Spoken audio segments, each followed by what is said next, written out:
You can just turn it down.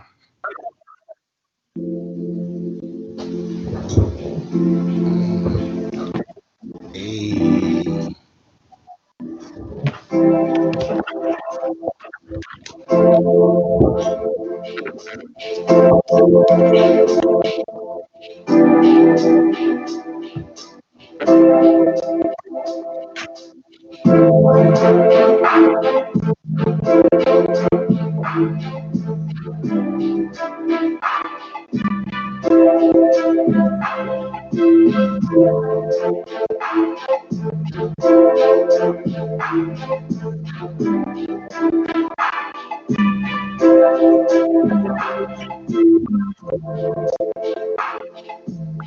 Yeah. Hey, you. Here we go. Here we go. Hey, welcome everybody back to One Time to Counterpose podcast. We got a new episode kicking off for y'all today. Something exciting. In lieu of everything that's been going on, I am one of your hosts, Everett Stevenson. Along with my other co-hosts. Hello, I'm Malik Foster, another one of the co-hosts. Hey y'all, I'm Samantha Adams. I'm the third co-host, and today we are going to be talking about two things. First of all, we're going to talk about the Georgia Senate election, and then we're going to talk about chaos at the Capitol. So, first things first, let's start at the top with the Senate election in Georgia. So, we recently had an election. It was Tuesday, and the candidates were Raphael Warnock against Kelly Loeffler. She was the incumbent, and John Ossoff against I believe his name's Perdue is his last name. He didn't win, so he was the incumbent as well. So John Ossoff won. He's the first Jewish person out of the state of Georgia to be a senator. And Raphael Warnock is the first Black person out of the state of Georgia to be a senator, which is dope for the culture. And one of the reasons why this election was so important is because at the general election, so the way Georgia does things is when it's too close, we have a runoff. And it was close. We had our election. Not only did they have to do a recount, because I think it's within 0.05% or 5%, half of a percent, something like that. If the races are that close, they automatically do a recount. They did the recount and they were still too close, so we had to have a runoff. And so we had that runoff, and the reason why it was so important and so historical is because of the first time in history, at least I think it's the first time in history, you had two senators from the same state running for Senate, needed to have a runoff. And on top of that, the winner was going to dictate who would have power in Congress, right? Because the Democrats had already been controlling rather in the House, but the Senate was a 50-48 split. And now that John Ossoff and Raphael Warnock have both won the election, it's a 50-50 split with Vice President Kamala Harris being the deciding vote. So that's pretty interesting. What do y'all think? Well, me being a Floridian at the moment, as well as Michigander, I always hold on to that dual residency, right? Yeah, no, I thought it was super crazy, or not really knowing exactly what was going on. Like I heard of the runoff, but not necessarily knowing exactly, why Georgians, I believe you guys are referred to as, why they were voting again. And so to kind of understand that it was okay because it was too close of a call, and then to find out the significance of the fact that this was going to help swing the Senate, or excuse me, Congress and whole, the effect that it would have on that was real big. So it was something that I wanted to definitely keep a close eye out on, and am optimistic, I would say, for the future with this, and to see hopefully that we see some administration that comes out of this new Senate, or excuse me, Congress, that will hopefully be advantageous to our community, in particular, and the people who are hurting in this moment and need guidance and need administrations and laws in place to help them um, advance in life, or and to get the type of things that we are looking for for Yeah, our I think community this as is a an whole. important question as well, E and Sam, because now this signifies that the Democrats are going to have control of both the House and Senate. So there's no more excuse of saying that Republicans are in their way of getting things done. So that excuse is out the window. So we should be able to get all these liberal policies in place that a lot of Americans want. So if we want universal health care, there shouldn't be any issues or held up. We got a Democratic president with a Democratic Congress with a Democratic Senate. So everything that we want should get through. So there's no more excuses. And this will really expose the Democrats for who they really are, or maybe it'll show them that they aren't who we think they are. So either way, it's really going to be a telling time these next 2 years to see what they can get done, because they can get done a lot if they really forward the American people and for the benefit of the people instead of these big corporations, banks, pharmaceutical industry companies, and other Fortune 500 companies and multinational corporations, things of that nature. So this election is going to be telling because it has a great impact on the rest of the country because it helped the Democrats control the Senate. So we'll see in the future, what the Democrats do and what kind of legislation is put forth and Comes what from gets it. passed. Yep. So hopefully we get the $2,000 checks.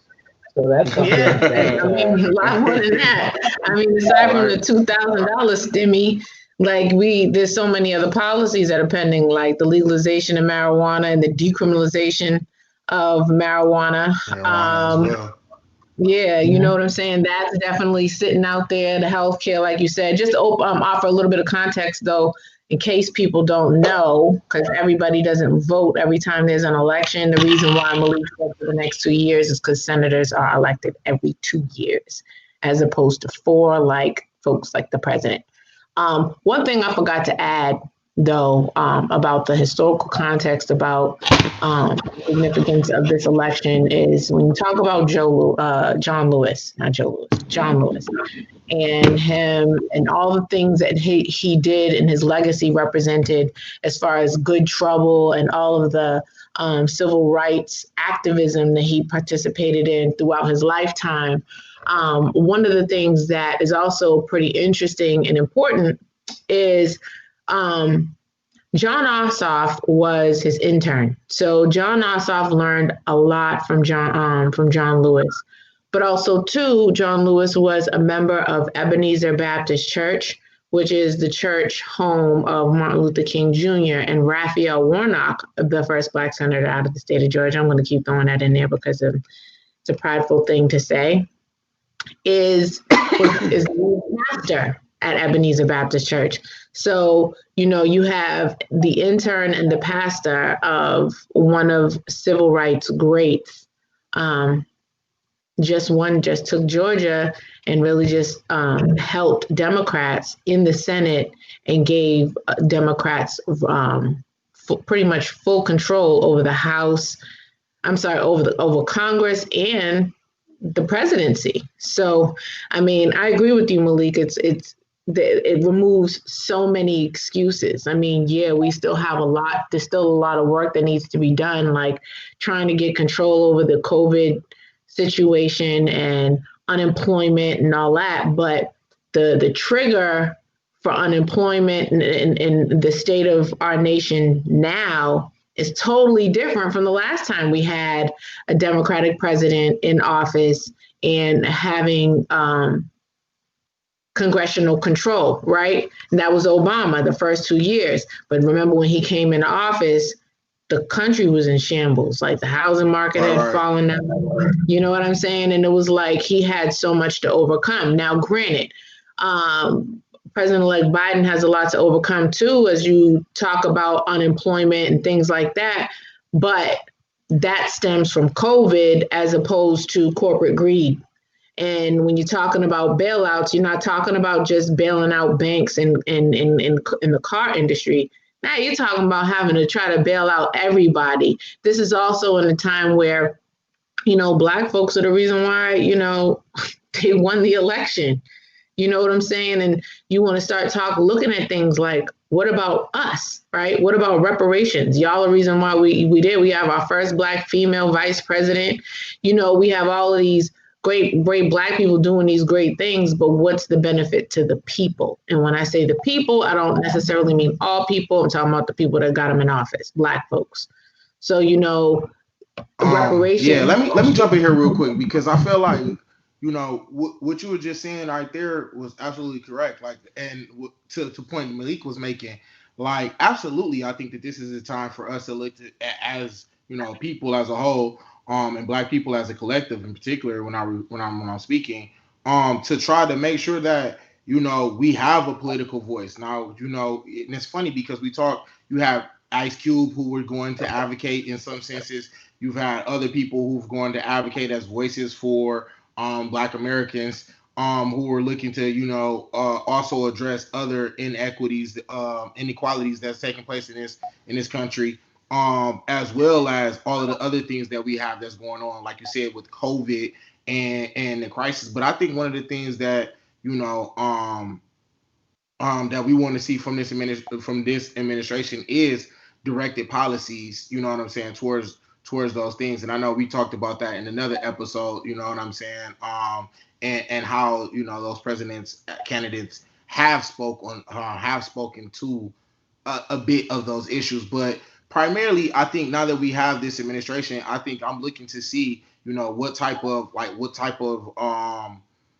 detail will those policies be played out to, as far as our plans, how far they will execute them, how soon we can get those things on the board. Not to mention, like you said, you have the stimuluses, but one of the places that I also would like to see that also receive some of those boosts, and I know that we didn't speak about this primarily, but there is a small business and SBA loans and PPP loans that came out to a lot of businesses that were in need during this time.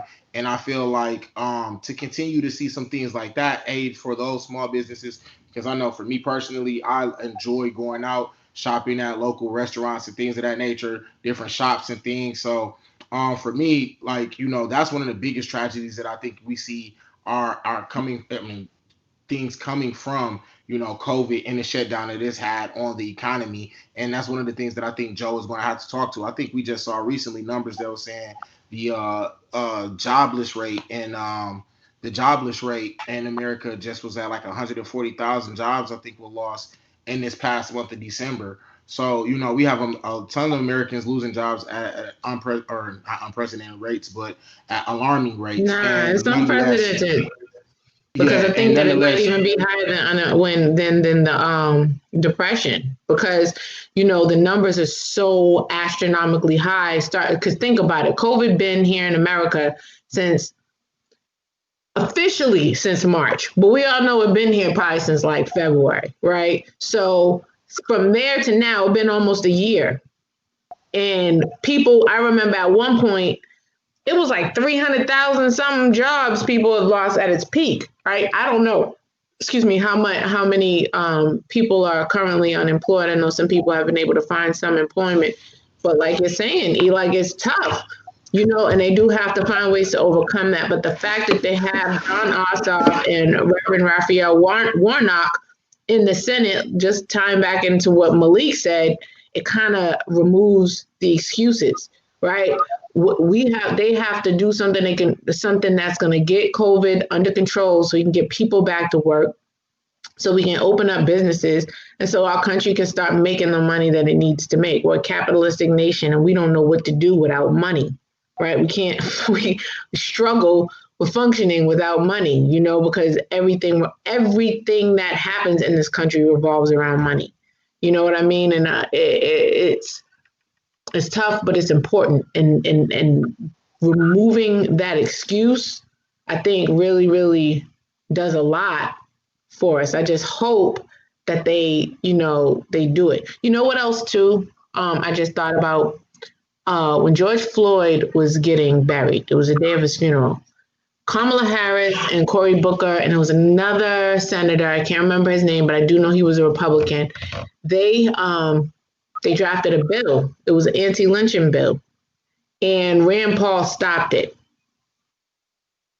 He was able to stop it because of the number of votes that it had, and it was interesting and frustrating and infuriating at the same time, because he didn't like how something was worded as it referred to a penalty. And it's like, but we're talking about lynching. Like let's start here. The fact that we need an anti-lynching bill is a problem, right?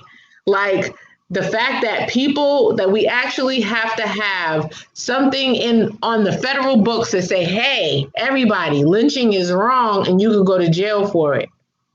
Like you already have murder, you already have I think crime. that's the whole reason why we have what we have now, you know what I'm saying, and which we had just recently take place, because like it's not the fact that we needed the bill. Yeah, we need the bill, but it's more troubling or more alarming the fact that no one wants to even push through and get this thing done. Like I'm not saying no one, but like enough people, and I think that's telling to say that that's not nothing that like that the people who are normally lynched, black people in particular, are not of importance in that regards to them and trying to save those lives or trying to prevent those type of killings from or threats of those type of killings from to take place. And I think it also goes deeper to that, because it goes to like what it stands for in itself.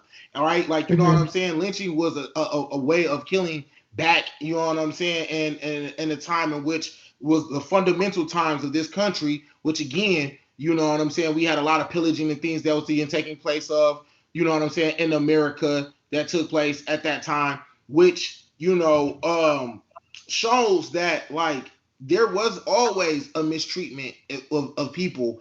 And so, you know what I'm saying, to allow this to go by is almost to address that harm. It's almost to say, you know what? Yeah. Let's but wait a second though, and try to prevent this type of stuff from happening. And I don't think you're gonna get that from someone who isn't willing enough and strong enough to look into their past and face their truth. But here's the problem.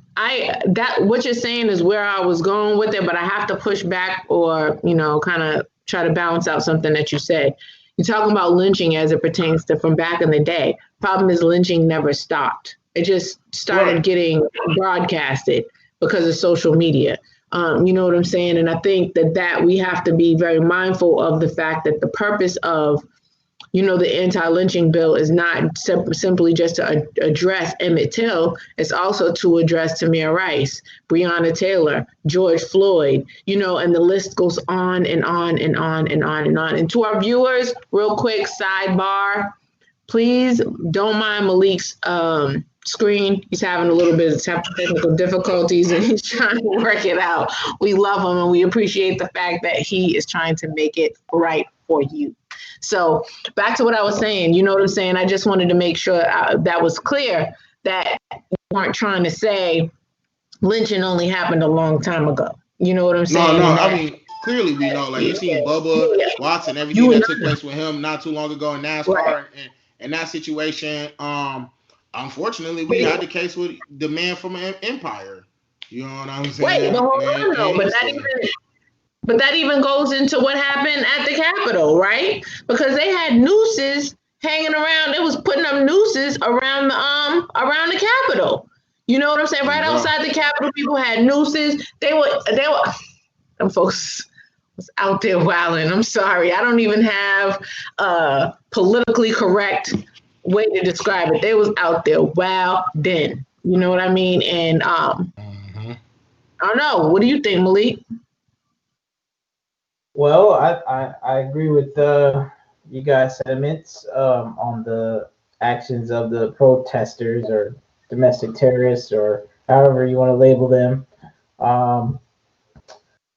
pro-Trump supporters. But as far as the anti-lynching bill goes, I think it's common sense legislation, and it should have been passed through. Has that passed or not, Tim? I'm not sure. I think it has. No, Rand Paul stopped it. He stopped it. It was Oh, supposed to okay. be passed. It was supposed to be passed, but Okay. Rand Paul stopped it. So common sense legislation should have been passed a long time ago. And like they have no excuses. The Democrats have no excuses. So this election with election victories from Reverend Warnock and what's his name, John Ossoff, those two. Yeah. Um, there's no excuses anymore. Like they can't say anybody's in our way, so we need to get more of these liberal policies pushed through, especially with Joe Biden. Uh, so that's really my thoughts on it. Mm-hmm. Now, I mean, one of the things I did want to touch on is how Georgia's election could have potentially had an effect on what happened on Wednesday with the failed coup attempt by Trump's quote unquote patriots. They weren't patriots, they were terrorists. But I guess that's what they're calling themselves. The thing is, you know, I know that Donald Trump had intended on giving a speech on January 6th. My question is, did he have two versions of that speech, which I believe he probably did. You know, that's just my opinion. But the reason why I think that he did is because I think his speech was going to be dependent upon what happened in Georgia, right? Because the 5th was when the election happened here in Georgia. And it wasn't until the morning time did they finally say, looks like John Ossoff won, because they didn't declare Raphael Warnock the victor in that contest until like he was more so declared the victor like towards the evening. You know what I'm saying? But when it comes to both of them, it was morning time. And you know, King Tweet Donald Trump, who by the way has been banned from Twitter. You know, I think that him seeing that, knowing that he has pretty much lost his chances of becoming the president again, because you know he's not going to concede. But the fact that he knows he can't, you know, try to round them all up and try to go before Congress and try to get his counts taken, get his counts recounted and all that other kind of stuff. All of his plans went out the window when those two people won. And the reason why is I don't think he believed that would happen. I mean, it's Georgia. Georgia is traditionally a red state. You know, we flipped that thing blue. So, you know, I think it's interesting, but I also think it's probably one of the triggers for his speech, which incited insurgency and riots, which is criminal. And those people that ran up in that building, it's interesting. I mean, it's treasonous what they did. I've seen what some of the people have been charged with, but I don't think anybody has been charged with treason yet. Doesn't mean they won't, but I don't think anybody has been. You know, I just think it's interesting. What do you think? Nah, Go ahead. I'm definitely about to say like this. Go ahead. Go ahead, Malik. Oh, I was just Excuse me. gonna say, some people have been charged with some federal offenses so far, a few, and some people have been arrested. A lot of the people that are depicted in a lot of the pictures going around on social media, they have been arrested and they have been charged with crimes, federal offenses. And that was one of the things that I was looking to see, and I'm really looking to follow up on, is to see because if I'm not mistaken, wasn't like those types of acts were the ones that I was told like when people could get sent over to Alcatraz, it was like what the one law where like even if you were like a U.S. citizen, you can be stripped of like rights and stuff like that, and you can be held against like if you make certain types of terroristic acts towards the This is nation. not Alcatraz. You're talking about Guantanamo Bay. Guantanamo Bay, yeah, thank you. I said Alcatraz, but I can't think of it. But it's like an act. Like I don't know if it's the Patriot Act itself, and please forgive me for not being completely knowledgeable on it, but I know that there's a certain act that if you do certain acts that could be seen as terrorist threats against the nation, you know what I'm saying, you wouldn't necessarily be given the same normal fundamental rights that we all have as citizens of this nation. And to a degree, I think like that goes towards the act in which it took place and the significance on when it took place, right? Like because it happened on the day in which the Senate was counting the electoral votes for the election of the next president, which was a formality in order for the presidential election they move forward. You know, stop the steal was one of the big signs that we seen from a lot of the protesters while they were out there. So for them to say, you know what, on this day we're going to go in here and we're going to go ahead and stop this whole vote from taking place. You know what I'm saying? And for it to transpire in the way, in the manner in which it did, you know, which we'll get to shortly, was definitely shocking. But I think it can't get lost in the fact of the day in which it took place. You know what I'm saying? And the significance of that day and how that, you know what I'm saying, is ingrained in so much of our process of running the nation that it should reach that level of treasonous type or you know what I'm saying, terroristic type of acts because they're actually stopping the fundamental process of this country. And to that point, I was going to say, I would like to see how this administration looks and bringing down the hammer on those individuals because again, we can look at how they looked at bringing down a hammer on drug offenses. We can look at how they got down on bringing down a hammer on other situations in which with individuals who were convicted of minor drug offenses as well. And so now that we have such a big act that was done on such a grand scheme, I would like to see how the level of accountability takes place, and also how this administration, this incoming administration, looks to administer this. Is this going to be a slap on the wrist towards the, you know what I'm saying, that domestic terrorists that took place, or are there going to be people that are going to be held accountable and not, you know what I'm saying, just maybe brought up on a charge that maybe they can plea down or something like that? Like, I really want to see how far this takes it, and you know what I'm saying, what examples are going to be made from this situation. But that's just something that I'm looking forward to in the coming days. One thing I wanted to add to that is remember they passed a bill during the whole during all the Black Lives Matter protests throughout the year that gives I think 10 years or whatever for destroying any kind of federal property and monuments and things like that. And remember Donald Trump tweeted about it. And it's like, well, sir, now you have all these people that are following you and you've incited it. So is the standard going to stick? Is it going to be the same for you? Is what's good for the goose going to be good for the gander? Is that energy getting kept? Is that same energy being kept? Are we going to see that? And I think that's definitely good to see because as we've seen earlier, and there was clips of, there hasn't been equal treatment in regards to some of the same type of protests that took place in the same type of locations. And so, Malik, I know you had something you want to say on this too as well. Oh yeah, you had mentioned. All right. I think you were alluding to sedition. That's what was going on here, sedition, and the Sedition Acts. I'm not sure if it's been. I know that it's been repealed, but I think it's been replaced. But the crime of sedition is what you were kind of referencing there, E. Thank you.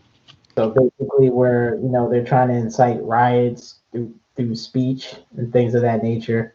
But I think it's crazy what's going on right now. And I have queued up a couple of videos if you guys are ready to kind of look at those things and we kind of react to what happened at the Capitol.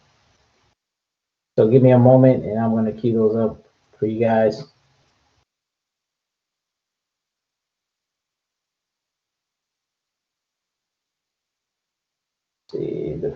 Okay, so the first video is basically with an officer waving in the crowd of pro-Trump supporters. So let me cue that up for you guys. Okay.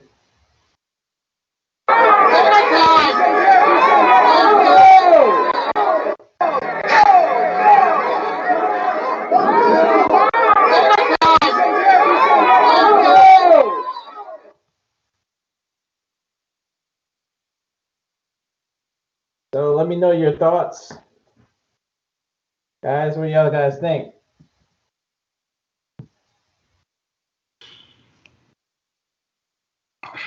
I mean, honestly, on that one, that's kind of tough because it's not tough, but like it's not shocking, is what I'm trying to say. Because a lot of the times we feel as though like a lot of the people who would have been in those crowds are some of the same people who are in wearing badges and who are, you know what I'm saying, policing lots of metropolitan areas and cities. And Uh-huh. so like to see, you know, a unified front or to see individuals inciting or not necessarily but encouraging you know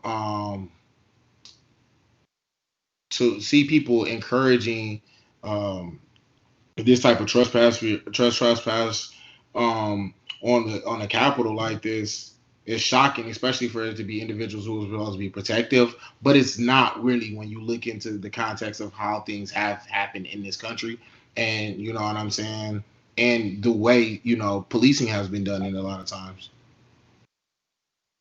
Yeah, exactly. Because I mean, from that video, it's obvious that the law enforcement and the government was in on it. It seems like to me, or at least if it's not the government, at least law enforcement and some of those pro-Trump supporters and potentially white supremacists as well has infiltrated the law enforcement in DC and possibly other areas. Because I know that I was reading an article the CIA had wrote about and the FBI that there's a lot of white supremacists that have infiltrated law enforcement and other agencies of government and all other areas of activity. So that is definitely something to look for because I think even government officials and some law enforcement were actually arrested and charged as well. Yes. I'll take a look at that as well. But yeah, No, yes, knowing absolutely there were. Like there was a legislator from the state of West Virginia who was arrested. There was a fireman and from another state that was arrested. There was some other law enforcement from other states that were arrested, and absolutely. So the memes, Black Twitter is like a lifeline. You know what I'm saying? Because in the midst of anything crazy that you don't want to necessarily agree with, hold on for me just 1 second, okay? yep. But yeah, So yeah, like so what Sam was talking about was, there was a couple people arrested, charged, like I kind of mentioned earlier, for this, and I was just alluding to the fact that a lot of law enforcement has been infiltrated by the government. I mean, not by the government, by these white supremacists in the government. So there's a lot of government officials, possibly politicians as well, that are suspected white supremacists in this case, and it's being shown. So what do you think about that, Yeah. Reed? Wait, hold on for a second. Sorry about that. I had somebody at my door. yeah. But I was in the middle of making a point that yeah, like they have definitely found people that were in government. You know what I'm saying? Whether it be their jobs are as elected officials or if they were police officers or whatever, that were parts of that. The thing that I found interesting was the fact that the FBI didn't show up until after everything was all said and done, right? And then now they're looking for help to find all of the random people that were involved in the thing. And so, with that being said, I think that you know, it's like the meme that I saw that pretty much says what the reason why you don't see the police stopping all of these terrorists from going into the Capitol is the same reason why you don't see Miley Cyrus and Hannah Montana in the room at the same time. You know what I'm saying? Because you got them literally going back and forth, helping each other out. But then, when it comes time to, like, a police officer died, another one was almost trampled. You know what I'm saying? There's just a lot going on there. But you guys can go ahead and finish your. Okie dokie. So yeah, I totally agree with that whole state sentiment. Like, you know what I'm saying? Definitely, like to bigger than just the fact that, you know, okay, yeah, there may be people with anti-Semitic views as and you know in government as well as policing.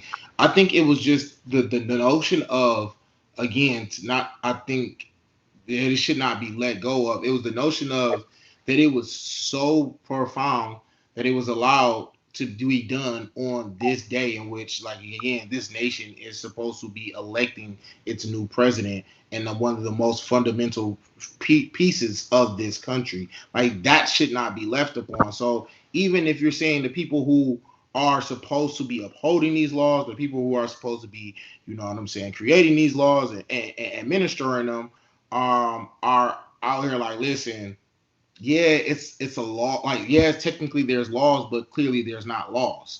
And I mean, some people will say, okay, yeah, like, you know, it might have been 70 some odd. I don't know what all the exact numbers are to individuals that were arrested, but we clearly can see it was not enough people that was arrested for all of the things that took place in the last couple of days.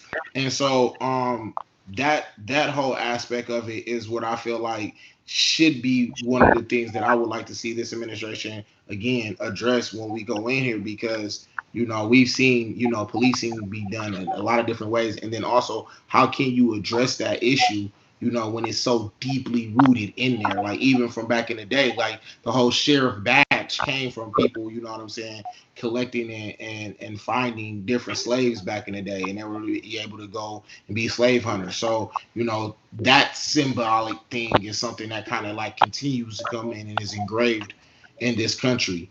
And so and To so touch for on me, something. that's one of the I'm things that I sorry. think that we definitely have to address. Is one of the things I definitely think that we have to address, and as we do that, I believe that everything else would kind of, you know, hopefully get better if we can find a way to kind of get that in the bud. And I know that's tough because, again, we're talking about dealing with, you know, how to manage police, right, as well as how to manage other, you know, government functions like, you know, senators and things of that nature. I clearly, like you said, we have hope with all of the new, you know, administration that's coming in, with us having control of Congress. That's looking like it's going to be promising. But, you know, in the event that we don't have this thing take place like it should be, um, I'm looking to see exactly how things get addressed and how we're able to, as a country, address this issue, because it's clearly big. It's not just the people that stormed; it was also the people who were looking over those individuals, and we'll see some, you know, some Right, clips from they that. were So complicit. So like the Capitol Police, there was a level of complicity. I don't know if I said that. There was, yeah, you know, they were complicit in their behavior. You know what I mean? I mean, you can't yell that you're a patriot as you try to run and try to overthrow the democratic process. And to say it calls a democratic process doesn't necessarily mean, hey, Democrat versus Republican. We are a republic that has a democratic process in place, and it's in place for a purpose. Like you said, E, you can't go in there trying to interrupt it. There are ways to go about doing it. One guy that got caught, I was going to say, I forgot, he's a lawyer. He got fired the next day from his job. You know what I mean? Sean King posted another dude used to work for him. It was like, wait a minute, mhm. what? You know what I mean? And so with the FBI, that's what I was saying when somebody knocked on my door and totally threw me off. Apologize for that again, guys. But when with the FBI, I found it interesting. Normally, the FBI is in the midst. You know what I'm saying? And they showed up after the fact. Now they're looking for help trying to find some of these people. They've arrested a number of people, but those people got to go home. Like, they made it home, which is totally different from Black Lives Matter. Mhm. Black Lives Matter comes, they show up, and what happens? Like, you're totally not, then they just didn't get treated with the same energy. You see what I'm saying? Those people got to go home, all that other stuff. There's another meme of a lady. One of my relatives pointed it out. I have to go back and watch the full video again to make sure it wasn't like doctored, because it easily could have been. There's a lady Elizabeth. They've been making these memes about Elizabeth and how she claims she got maced and pushed out the door after she only made it in a foot or whatever. Well, one of my cousins showed me in the video. She had an onion in her little brag. Like, come on now. You know what I'm saying? And so, I mean, I just think it's interesting that the FBI wasn't in the midst from the gate, and also too, and it's interesting that the vice president was in that building, and they wouldn't send the National Guard. You know what I'm saying? I mean, you would think that it's terrorism. You would also think it's the Capitol. This is post 9/11. It should have never been easy, never should have been that easy for those people to go scale that wall like a bunch of spider monkeys to go run through the halls of Congress and tearing it up like that. That's not acceptable. You know what I'm saying? As a matter Yeah. of fact, Definitely. we have another video about the contrast and treatment. Yeah, there's we have a video about the contrast and treatment, and we have another video about one of the security at the Capitol being chased by the mob. So Yeah, we're gonna we go can into pull this. up. Okay. All right, give me one moment here. I got it queued up.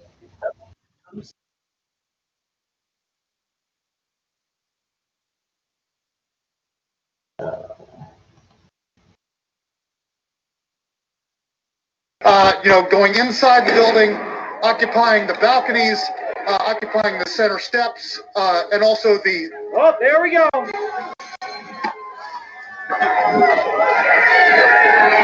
And they just reached the Capitol again. ACAP.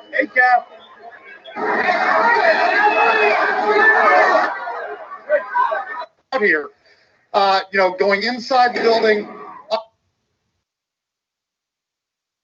Yeah, so what are you guys' thoughts about that? I think it's very interesting how they treat, Black Lives Matter protesters as opposed to some of those Capitol protesters. Um, like it's clear that white supremacists have infiltrated the law enforcement, and they were just ushering them in. It was really easy for them to breach the Capitol as opposed to when black people are protesting the killings of unarmed black people and the murders and injustices and oppression. They have tanks, they got tear gas, they have all this armored stuff, they have all this technology, all this other stuff to prevent the protesters from peacefully protesting for the most part. But when it comes to some of these white supremacy groups and pro-Trump supporters, when they want to protest, just a simple fact that they didn't like the election results, there's barely any type of security or any type of prevention for them. So there's no barrier to stop them from storming the Capitol of the United States. That makes no sense. So it's clear that there was some government involvement, like you were saying, Sam. The Pentagon wouldn't send the National Guard. They said no, we're not sending them. So something's up.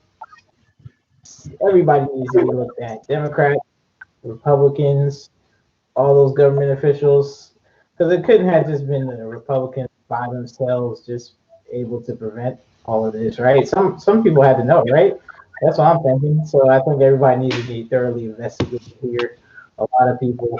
I think this is actually a mess. I know they're trying to patch it off as though it's all Trump's fault and Trump's taking the fall, but he couldn't have been the only fall guy here. A lot of people had to know about this. So I think Trump incited it, but everybody else is complicit. You know what I'm saying? But that's my whole point to it all, though, right? Like, yeah, he incited it with the whole, even the statements afterwards, like "I love you," all of that. Like, I love you guys. You know what I'm saying? But like, it's just the fact that this is so ingrained in the fabric of the country that it's like, you know what I'm saying? That it's like, okay, again, if you kind of hip or you kind of like aware of the way things go, you kind of say, okay, you know what, it is what it is, right? But like, I think the brazenness of it to be like that, like how it was. Because now I probably feel like, you kind of see other people who might just be in the middle. You know what I'm saying? Folks that might have been in the middle or didn't really understand or just, whatever would be like, oh, wow, I didn't see there's really a different type of like side out here that's just really super emboldened to as bold as to say, oh, you disrespectful for taking a knee in a football game, but I'll go and break down, you know what I'm saying, the process of an election because I feel as though that election wasn't done properly. You feel what I mean? Like, which one is more of a disrespect to the nation? You know what I'm saying? In the fabric of that nation. And like this is the type of stuff that I feel like is a hypocritical viewpoint that you have a lot of times when you deal with, white privilege and you know what I'm saying, and the things that come about from it.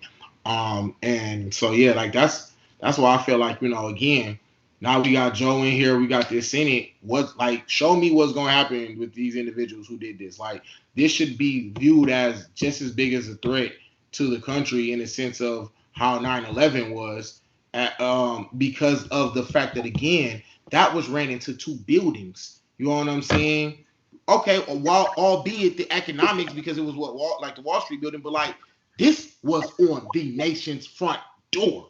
You know what I'm saying? So like this is different. This is and even the response that we have from Joe Biden, I personally thought that was kind of like, yeah, because it's like, yo, you just asked Trump to come speak to the people that's on your door or your future door. You know what I'm saying? The doors that you're going to be protecting. That they didn't just ramish through here, broke stuff. We seen glasses broken. People stealing podiums and things of that nature. People stealing mail. Kicked up, feet up, chilling in offices, just living. So this is what you're walking into. This is what we're seeing. And I feel like for you to take a stance as to ask for Trump to call and speak to the people, almost to me looked as though like you weren't willing to say, listen, this is my country and we will not have this. You know what I'm saying? Because in a few days, Trump speaking to some people cannot affect you running the country. So even if they are his followers, you still need to be able to have control over the land and everything that's going. I understand that technically that wasn't his call on that day, but this is the type of stuff that I would like to see, and that was the kind of rhetoric that I would like to have heard, as opposed to, could you please come speak to these people? Yeah, I got to push back a little bit on that, only because he's not in power yet, right? So, like, yeah, he's a president-elect, and at most, all he can do is make a speech and a plan for what he intends to do to attack this problem. But that's what I would like to hear, too. I would have liked to heard that. Like, I would have liked to not just heard, okay, listen, you know what I'm saying? I would have liked to heard this is definitely a sad day. This is something that will not be addressed. And this is something that when I get in office, we will be, you know what I'm saying, prosecuting to the fullest extent of the law. We are going to make sure that no one thinks that this is okay to ever disrespect our country in that manner. You know what I'm saying? To the fact that our senators and our congressmen, our congressmen aren't able to go about, collectively doing their business, the business of the nation. Come on, bro. Like that's disrespect, and that's disrespect on all levels. And I don't even care. Like you said, yeah, you might not have been in office yet, but you need to let them know, don't disrespect my house before you leave. You know what I'm saying? Straight up. Yeah, but I think that's the reason why I have to push back some, right? Because it's a situation where, could he have said more? Yes, but he didn't. That doesn't mean he doesn't have a plan. You know what I'm saying? And I think that it's important that we have to remember that it's difficult.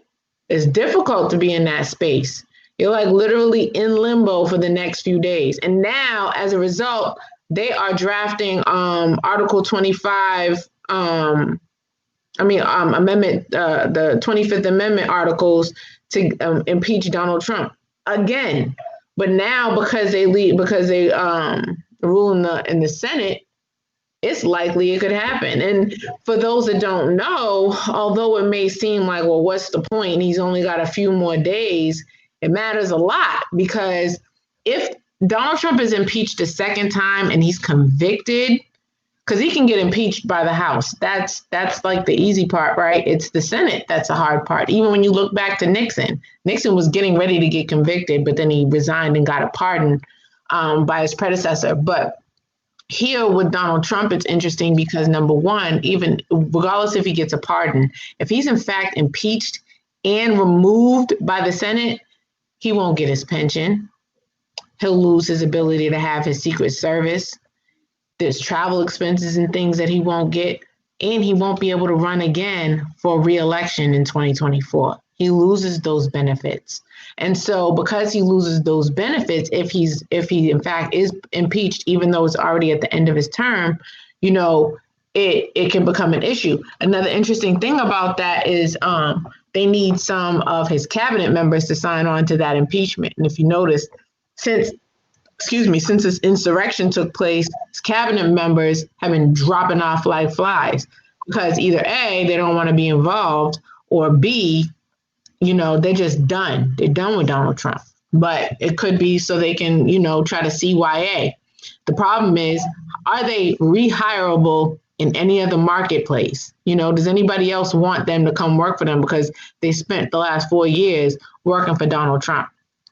And I almost feel like that should have been something that they thought about before they accepted the job, but they probably didn't think, like everybody told them, that this could have happened. I just think the moral to that story is listen to Black women, because Black women have been telling folks for quite some time, and it turns out Black women are often right about what goes on in this country, Well, I have a few thoughts about what you said. The 25th Amendment and the impeachment of President Donald Trump. I think everybody's scared that if Trump runs again, he'll win, because they saw how close it was this time. I mean, everybody's like, "Oh, well, Trump got beat soundly." Like, no, he didn't. They had to do several recounts. It took forever to recount, so it was still close, right? He got the most votes for a sitting president in United States history. So there's a lot of people that are for Trump. So that's a lot of people. I mean, so I think that's what they're really scared of, and that's why they want to impeach Trump, because they're like, if he runs again, he might just win, especially depending on how Joe Biden and Kamala Harris and the Democrats do. So if they don't make any changes, I could definitely see Trump coming in there getting a win again. I definitely can see that. If they don't do anything, people are gonna be like, well, why should we vote for Democrats? They're not doing anything. They had control of everything. Same old business as usual. So they can't have that mindset. They have to make adjustments and change and cater to their base, just like the Republicans did. I mean, everybody can talk mess about them all they want and talk about how they're racist bigots or whatever you want to say about Republicans and the pro-Trump supporters, but they had a plan, they executed it, and they did win the presidency and won the Senate and stuff like that. So the Democrats have been losing for a while, so they definitely need to pivot and change their strategy, I think, and cater to your base. Stop trying to make everybody happy that doesn't who splits the votes, right? So I think they need to take care of people. That's something I think you got to argue about too. People. Go ahead. I had to push back on that a little, because I think that's something that we have to talk about. And that probably was a topic for another conversation, which is exactly how do we get, you know what I'm saying, that type of catering that we need, right? You know what I'm saying? Because like, again, we've gotten rhetoric, you know what I'm saying, about what we doing or what we think is something that's aimed to try to address the issue, but I don't think that we really get the type of legislation and the type of changes that we need in order to address the systematic issues that, you know what I'm saying, a lot of people are facing. So that's why I think that, like, again, I agree with you. This is definitely an exciting time in this country just to see exactly what goes on. You know what I'm saying, with this new administration, how things are administered, and I'm hoping it works out for our communities, because it's like, listen, we all know, like, we definitely have a lot of people who need opportunities, and we don't understand what opportunities can do for a person's life. You know what I'm saying? Be as us all having, the luxuries that we have to be able to sit here and talk about this, right? As opposed to, maybe be working right now because we don't even have the time to have the luxury to, you know what I'm saying, sit here and talk about it, or have the means to be able to communicate with another person or um, about things. So say all of that to say, this is the type of things that I think that we need to look forward from our next administration, so that this can be conversations that the people can have as a whole, and collectively we can all work towards coming to having a better field on this country and getting grips as to what things are happening. I think these people are seeing that there's an awakening coming, because a lot of people are saying, you know what, we fed up with certain things and we're not going to take certain things. And in that years, a lot of individuals who've had a certain level of privilege, or who've had a certain level of discourse, who's ruled through discourse, and now they see that that change is coming about. And so, yeah, I'm hoping that this administration can help, foster that change a little bit easily, or because God forbid it has to go another type of way. Yeah, I agree. I do That'd be too. interesting. So I'm going to queue up Let's another get that. video, and we will discuss. One moment here.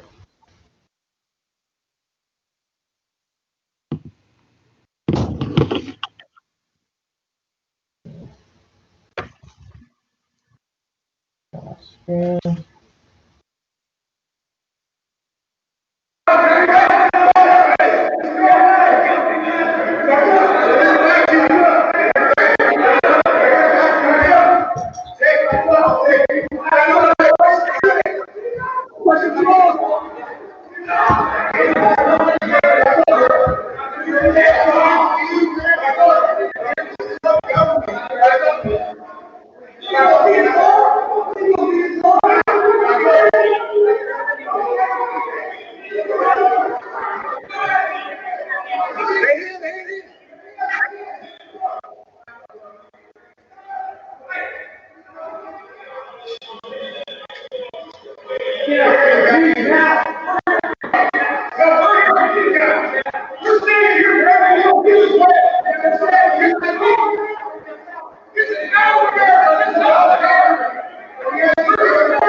Yep. So what do you guys think about that? I think that video is disturbing. Brown. Right. That video is disturbing to me, right? Let me tell you why it disturbs me. You have this one lonely black man by himself, and you got all them white people who are moving forward. Every time he turned around with his baton, they stopped, which I found to be interesting. Like, why stop when he turns around, but menacingly chase him up the stairs? And then you notice they don't turn around till the white officers show up. I mean, it's not necessarily about race, but it's about race, right? Here's the other thing. Where was his weapon?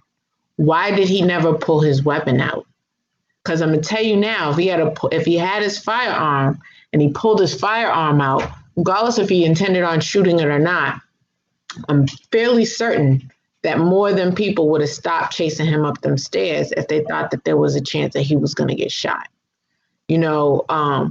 I'm sorry, a chance that they were going to get shot. When the Black Lives Matter people came, like we talked about before, how there were tanks, and you see people out there getting tear gassed and hit with rubber bullets, and there's like all this military stuff going on, like the militarization of the police, and that video, he looked like top flight security running up the stairs by himself. And he's a whole Capitol Police officer.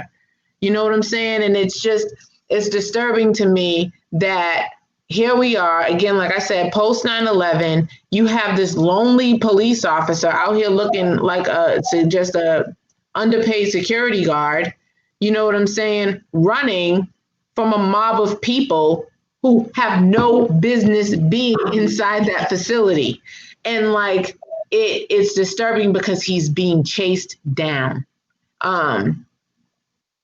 and he's being chased down. I'm not even looking at it just like him as a police officer. First thing I'm noticing is this black guy being chased by a mob of white people, and that I think that particular part of that image is what disturbs me the most. I don't understand why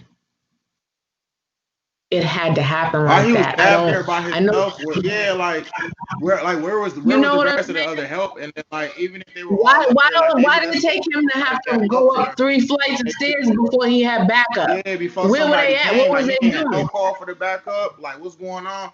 And then when they got up there, what's happening? Like more people. It seemed like it was still more people in that mob, but they slowed up when they saw like them other 4 or 5 other officers. But did you notice how there was no expediency about it either. Like they just walked up like, oh, okay, what are y'all doing? Leave our homie alone. Like they weren't running. There was no, hey, there was none of that. It was just like, hey, what are you doing? Almost like urgency. It was just it looked like you know how when they were like, it's nothing to say. Yeah. Enough is enough, right? Stop where you're at. I'm standing my ground. No, you're not. Get the hell out. You're not supposed to be in here. You were supposed to stand your ground 3 grounds down when my man said. And outside. Right, because I'm gonna tell you now, if that was Black Lives Matter people, they'd have been shot before they got to the top step. Right. And my whole point is that whole hypocrisy. That whole hypocrisy. Like that's my whole point.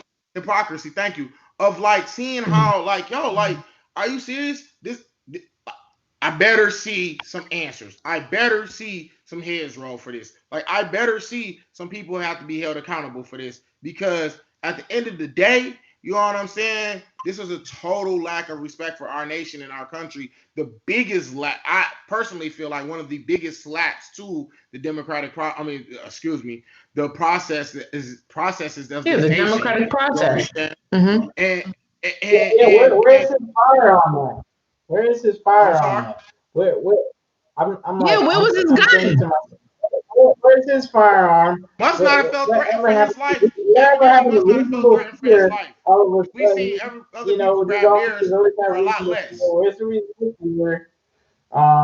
When black people are complaining about, people getting murdered, their people getting murdered, they don't storm the Capitol. I mean, well, now we know it's easy to storm the Capitol. I mean, I could just walk up in there and they'll be like, oh. Not for black people though.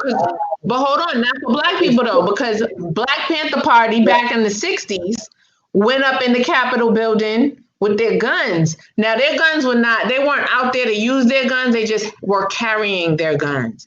After that happened, California has now some of the strictest gun laws in the friggin' country, because the Black Panther Party went to the Capitol with their guns to advocate for the Second Amendment. Just to advocate. Yeah. They weren't in there being menacing. They weren't in there making threats. They weren't in there talking that stand your ground crap. I mean, stand your ground is not crap when it's used properly. But you know what I'm saying? What you saying has illustrated different rules for us. It's a different set of rules. Right. Like, exactly. White supremacists can go to the Capitol, no problem. Black people protesting the murder and injustices and the systematic racism and oppression. Then you got to have the National Guard, the body armor, the tanks, the newest weapons and all this technology, them controlled and corralled into one spot. But these white supremacists can roam free all throughout the Capitol, do whatever they want, commit sedition, commit federal crimes, commit all sorts of crimes. Treason, all kinds of stuff, right? Yeah, all that kind of stuff. And black folks just trying to protest peacefully. To have equality. Stop the oppression. Yeah, exactly. Right. So I don't know whatever happened to he could have used that. I mean, that's the perfect time to be. It's also looking at the purpose, right? The Black Lives Matter and all of the allies that were protesting, because even in that video you showed already, when you were looking at the contrast between the two, most of the people you saw in that video being arrested, tear gas, beat, all that other stuff were not Black people. It doesn't mean it didn't happen to Black people. I'm sure it happened, and it happened at a much higher rate. However, what they showed in that video was mostly allies being brutalized by the police for protesting peacefully, right? But they're protesting peacefully so that everybody can be treated equally, have an even playing field, get the same treatment, right? But here, these folks are scaling the walls of the friggin' Capitol building and infiltrating the building like a bunch of maniacs because their candidate lost. Like if a sore loser was a person. Like, come on. Like, that lady that died, that's a whole nother controversy. People are talking about say her name. She was a terrorist. You don't hear nobody saying say his name when you talk about Osama bin Laden. How that sound? We look crazy as hell saying something like that. Osama bin Laden was responsible for orchestrating an attack against the United States.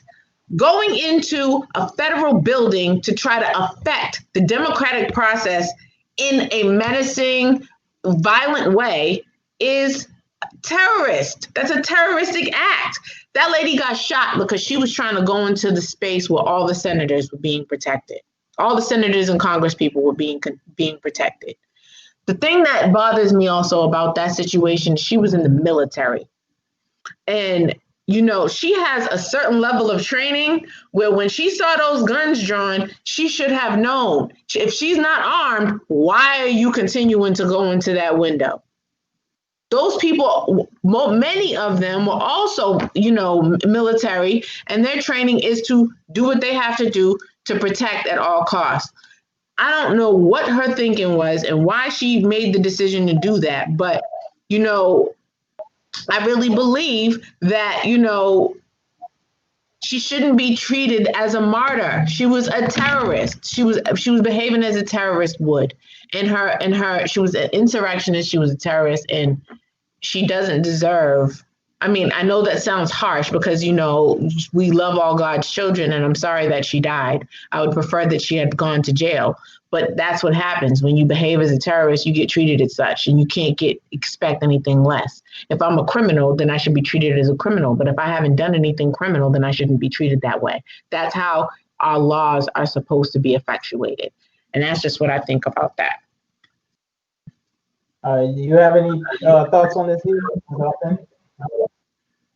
No, I think I pretty much we didn't hit on this. Like you said again, like I think, you know, that was just a blatant display of domestic terrorism. But like you said, also on a more personal note, it was also a level of just sore loserness. Like it was just a level of like, you know, it was a level of excess of privilege, and we seen it to a point at which it fundamentally disrespected the one thing that, you know, they claim to love so much. Like you've seen people flying the American flag out there while disrespecting the nation. You know what I'm saying? On its capital. So like ass backwards for sure, but like I just think that like also like, you know, it's just a show of the times of where we're at as a people. And that's why like I really wanted, you know, us to kind of get together and have these type of talks so that we could kind of bring in people to have, you know, one, give our viewpoints on certain things within this topic, but also, you know what I'm saying, push forward the conversation as to, you know, things that's going on within this country, as to, you know, ways in which, you know, we can effectively either try to address them and or view them, and you know what I'm saying, to get other people's views. So, you know, leave a comment, you know, let us know either on a page, on this page, or any of the other social media forums that we have available, you know, how you feel about it or what you think about it. Because you know, that's primarily what we wanted to do when we started this, was to kind of like spew that conversation and kind of give our people, you know, something to think about, you know, friends, family, and any allies of ours, as we try to, you know, push forward, you know, further agendas for advancement of people, black people. I don't want to say that people of color, like I'm doing an NAACP and stuff, but yeah, that's definitely my thoughts on it. And I think, like, we just saw a sad display of brattyism and a lack of control by some members of this nation. And I hope that it awakens the most of the other parts of the nation who saw that and was disgusted by those type of acts, and would like to now try to address the things that has allowed for a level of emboldenedness and to be displayed on that front like it was on that day. Um, like 3 or 4 days into this year. One thing I wanted to say really quick, just to kind of help close out what you said. One of the things that we didn't talk about, but I think kind of sums it all up too, aside from just being bratty, it was a fight for white supremacy, right? A lot of folks think that they're about to lose their superiority. They may not necessarily even recognize that they have this white supremacy thing going on, but that level of entitlement was actually also to another trigger. And it's important that we, identify that and recognize that, and see that that's how we've gotten here. Because it's not, like you guys said before, it's not all Donald Trump by itself. It's something that this country has been built on, ingrained in. It's been ingrained in our foundation. And all Donald Trump did was tap into it. He tapped into it, and I want to say exploited it, but he exploited it to his own benefit. And I think it's important to recognize that a lot of that fear for those folks stems from that. And they look at it like it's patriotism, when in actuality, it's just white supremacy. Right. I couldn't agree more.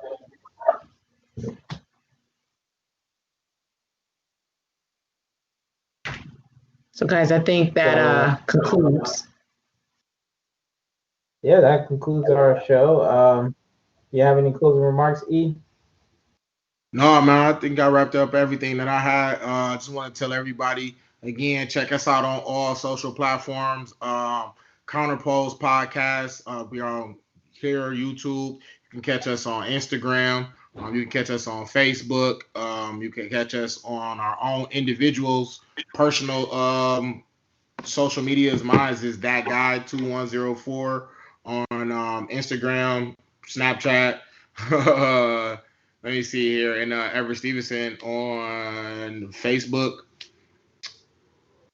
Yeah, mine is Samantha Renee 77 on _ Esquire on IG, and it's Samantha Adams -ESQ.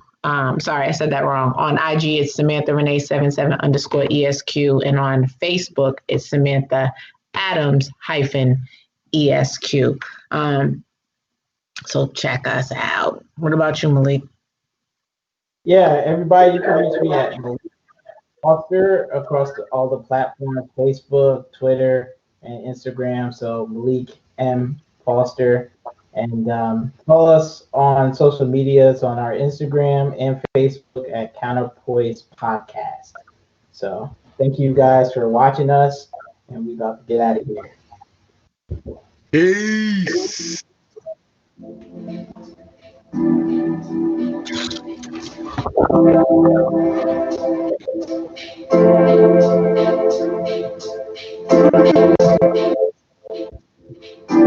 Thank you guys for watching. Hey.